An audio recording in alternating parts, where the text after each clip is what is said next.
Oknum bidan berinisial AG kini telah resmi ditetapkan sebagai tersangka kasus yang disebabkan pelajar SMP di Kota Palembang nyaris alami kebutaan permanen.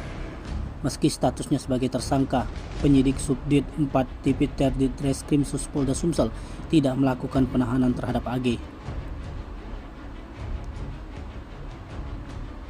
Kabid Humas Polda Sumsel, Sunarto, mengatakan AG ditetapkan sebagai tersangka dengan sangkaan melakukan tindak pidana yang dimaksud dalam pasal 440 ayat 1 Undang-Undang RI nomor 17 tahun 2023 tentang kesehatan.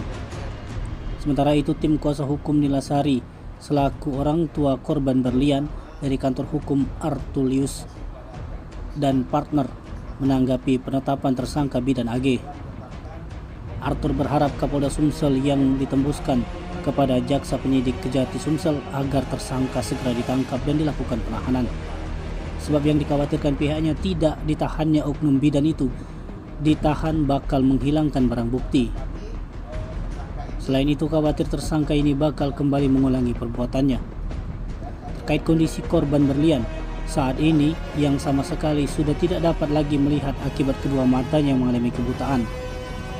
Termasuk upaya mencarikan donor mata juga masih diupayakan oleh pihak RSUP Muhammad Hussein Palembang. Dan telah ditetapkannya bidan ini sebagai tersangka kasus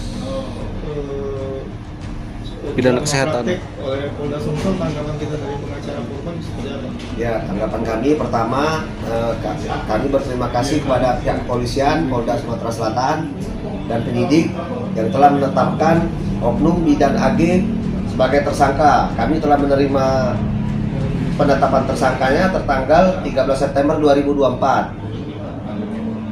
Tanggapannya dengan penetapan tersangka gitu, harapan kita seperti apa? Harapan kami tersangka ini agar segera ditangkap dan dilakukan penahanan.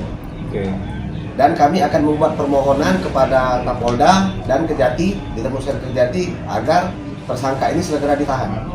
Yang menjadi alasan kita minta supaya tersangka ditahan seperti apa? Ya, karena takutnya ada dugaan-dugaan akan menghilangkan bukti atau lari, ada dugaan-dugaan itu. Makanya kami meminta agar ini segera ditahan. Dan masyarakat sudah bertanya-tanya, kok bisa tidak ditahan sampai dengan sekarang? Ada apa ini? Untuk kondisi korban sendiri sampai sejauh ini seperti apa, dan kemarin sempat katanya ada mencari donor, itu progresnya seperti apa kalau? Kalau kondisi korban sekarang ini sudah mengalami kebutaan, tidak bisa melihat. Dan kalau mengenai progres yang donor itu sampai saat ini belum ada titik terang.